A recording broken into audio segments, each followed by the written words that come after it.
Hey, what is it? GGB, and today we're going to be talking about the 5 games we got coming up on Sunday. First, we're going to go over the 3 upsets we got yesterday and how it affected the 2 conferences in which they happened. So let's get right into this thing. So first off, in the Big Ten, we had a pretty significant upset, and if we're going to be talking about it, this is an insane upset. It's not like no one in the world could have seen it coming. Again, Iowa's only 5.5-point underdogs in this game.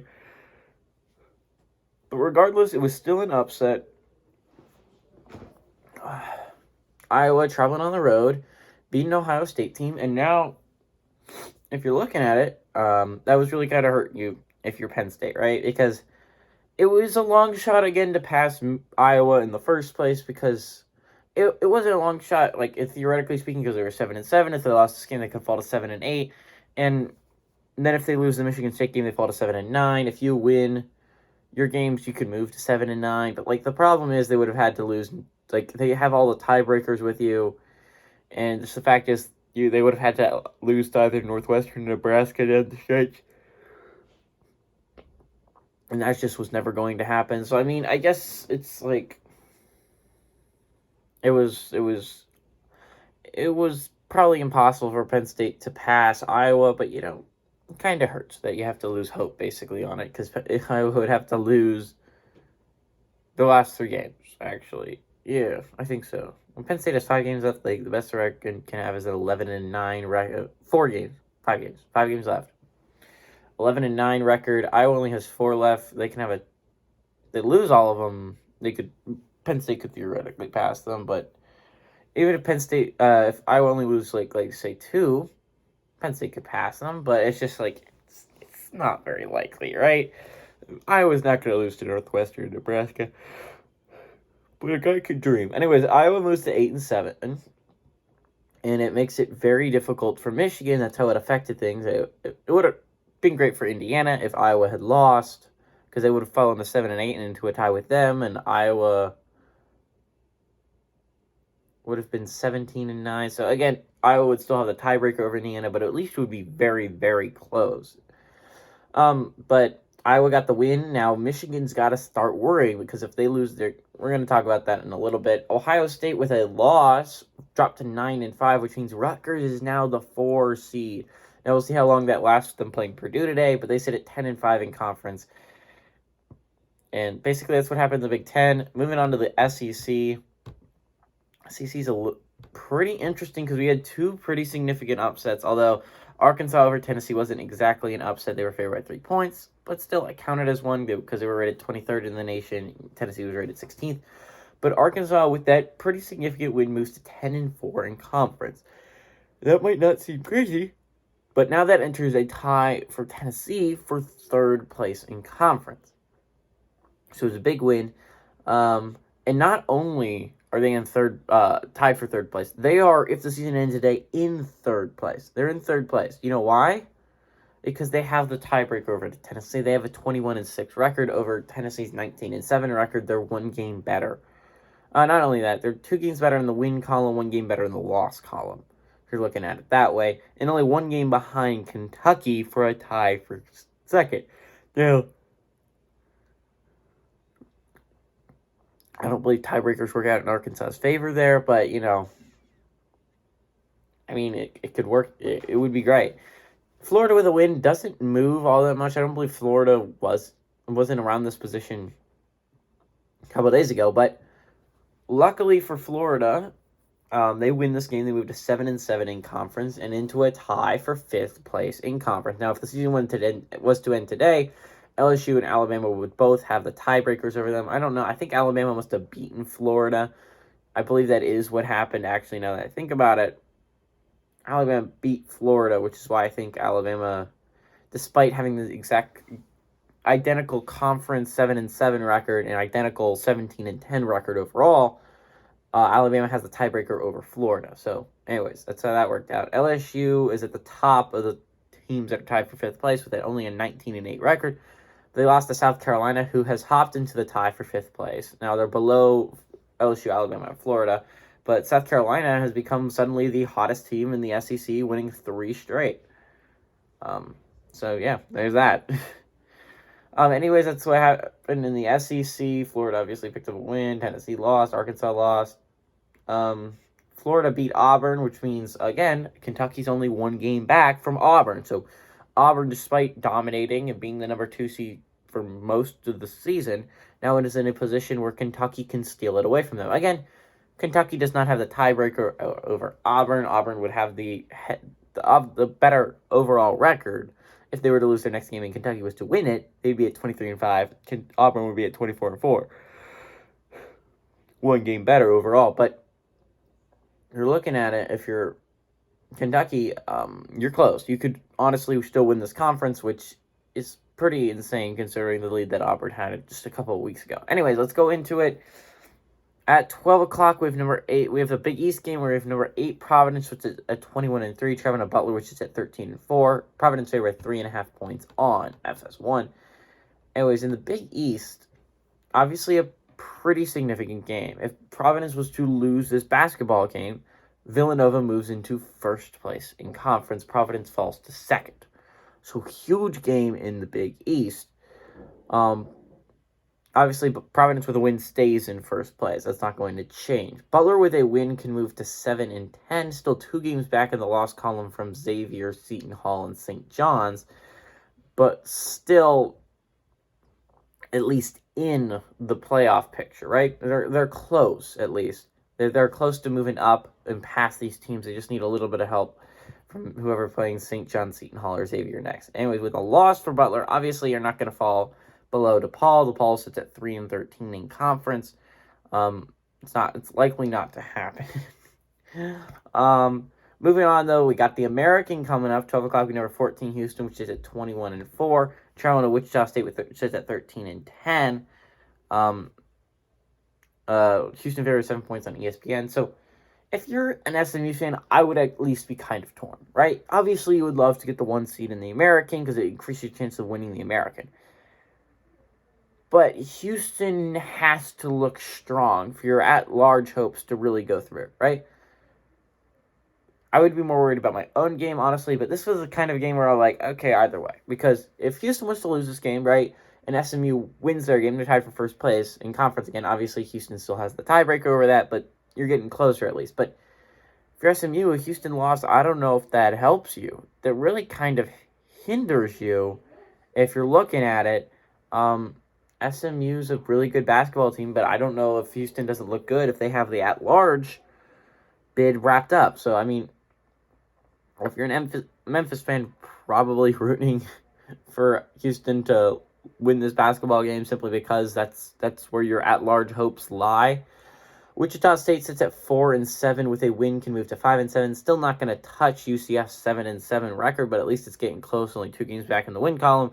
With a loss, falls to 4-8 in conference, and that'd be very close to East Carolina's 4-9 in conference, and East Carolina would only be 1 game back in the loss, right? Anyways, that's how the Americans shake it up. We got 2 games going on the Big Ten. 12 o'clock, we have Michigan, which is at 14-10, traveling over 15. Wisconsin, which is at 20-5. Wisconsin favored 2.5 points on CBS, and at 4:30 we have Rutgers, which is at 16-9, traveling over 5. Purdue, which is at 23-4. Purdue favored by 12.5 points on FS1. So in the Big Ten, obviously Purdue sits first place right now, but in a tie for first place with Illinois, only in first place, technically speaking, by overall record. With a win today, they would have a game in the win column ahead of the Fighting Illini. With a loss, you could fall to 12-5. And you're looking at it, Purdue, you could fall as low as 3rd place in conference with that loss, because if Wisconsin was to win, they could enter a tie for first place as well with Illinois. Now, ideally for Illinois, Purdue and Wisconsin both lose this basketball game, and Illinois would sit at 12-4, Purdue would sit in 2nd place at 12-5, and Wisconsin would fall to 11-5 in that scenario into a tie for 3rd place with Rutgers, who would move to 11-5 as well. Rutgers with a win, as I said before, could move to 11-5, and if you're a Rutgers fan, you're going to be rooting for Michigan in that game, because a Michigan win could boost you if you win your basketball game to tie for 3rd place with Wisconsin. Wouldn't have the tiebreaker just yet, but you would at least be close. And plus, you would love to just kind of stay in that 4 seed. Again, this 4 spot is so important in the Big Ten tournament. With a Rutgers loss, you could fall to 10-6. Let me do the calculations right here. I don't know if a 9-5 record for Ohio State, that would be a 64% win percentage, would be better than a 10-6 record, which would be a 62%. So yes, if Rutgers loses this game, they lose the 4 seed. Ohio State moves back into the 4 seed, and if you're Rutgers, you're only one game ahead in the win column in 5th place over Michigan State. So again, and Michigan. If Michigan was to win their basketball game, not only would you lose the 4 seed, but you would only be one game back in the win column from Michigan and Michigan State. So you'd be very close to falling to 7th place in conference, which is a place you just dreadfully do not want to be. Because, again, while 4 seeds are so highly valued, the 5 and the 6 seeds are also highly valued because you're playing a team that played yesterday. Whether that's Northwestern or Maryland or Minnesota or Nebraska, which would be the 4 teams right now. If the season ended today, Ohio State and Michigan would get that 5 and 6 seed. And while it's not as good as the 4 seed, it's still pretty dang good. Falling to 7 seeds means you would have to play Penn State or Indiana, depending how things shake out down there. So that's not something you want. Penn State's obviously a team that can beat high-level teams, and they'd have all the rest instead of having had to play the day before.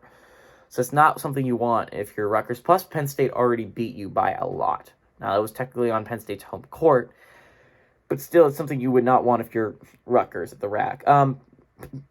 Michigan, obviously, as I said before, with a win, can move into a tie for 6th place with Michigan State with a 9-6 record. Now, Michigan State would still have the tiebreaker with an 18-8 overall record. You would have a 15-10 record, but it would be a big win for your at-large hopes over a pretty good Wisconsin team.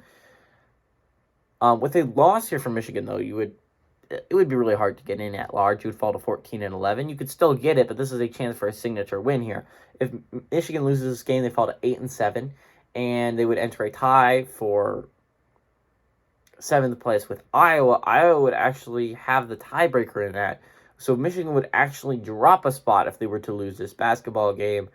Since Iowa has the tiebreaker with an 18-8 overall record, you have a 14-11 record if that was the case. Anyways, that's the Big Ten. And that'll shake out. Finally, last game, 6:30, we have Washington State, which is at 14-11, traveling to number 17 USC, which is at 22-4. USC favored by 5.5 points on FS1. USC with a loss, this could be a just absolute not good loss, right? Right now, USC sits in a tie in conference for 2nd place with UCLA. UCLA and USC both have identical 11-4 records overall. In conference. But their overall record, USC's overall record, is what's breaking that tiebreaker right now with a 22-4 overall record, and UCLA is being 19-5. So 3 games ahead in the win column, 1 in the loss.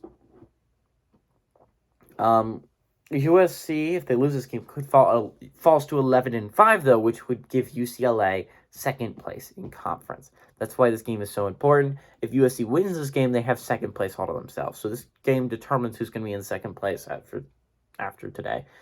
Washington State with a win can move to an 8-7 record, and despite being the 2nd coldest team in the Pac-12, only behind Oregon State in their horribleness, Washington State could move to 8-7 into a tie with Washington for 6th place in conference. Now, this would be a great thing because they would also pass Washington simply because of their overall record. They would have a tiebreaker with them, right?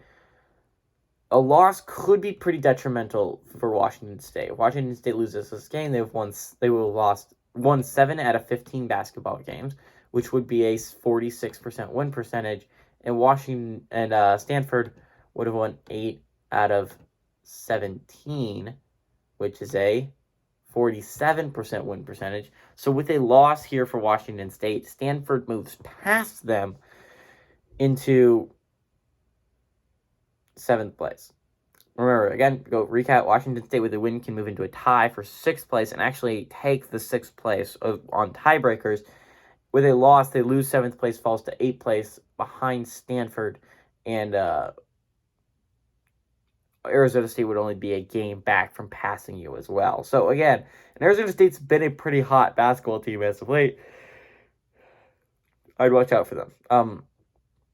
So in other hands, if you're a Washington fan rooting for USC tonight, Stanford fan rooting for USC tonight, Arizona State fan rooting for USC tonight, UCLA fan probably rooting for Washington State tonight, as well as Oregon. Oregon fans also probably rooting for Washington State tonight, because that would put them only one game back from taking USC's spot, and they actually do have a game against USC. I know what you're thinking. So many good basketball games. What am I going to pick? I'm going to stick with my boys, the Scarlet Knights. There's a reason, even though they're the largest spread of the day. I don't know. I think it's because I've already hit my my quota for the week at 4 points. I feel safe, and I feel like I can take gambles. And I legitimately think Rutgers is right now the hottest team in the Big Ten. And I mean, it shows, right?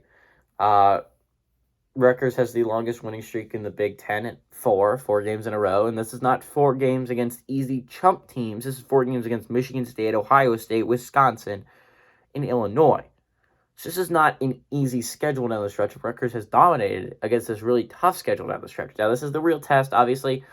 I think if Rutgers wins this game, they're going to the tournament no matter what, right? I mean, I guess not no matter what. If you lose your remaining 4 games, you obviously can't go. But Rutgers' schedule is not that hard down the stretch outside of the Purdue game.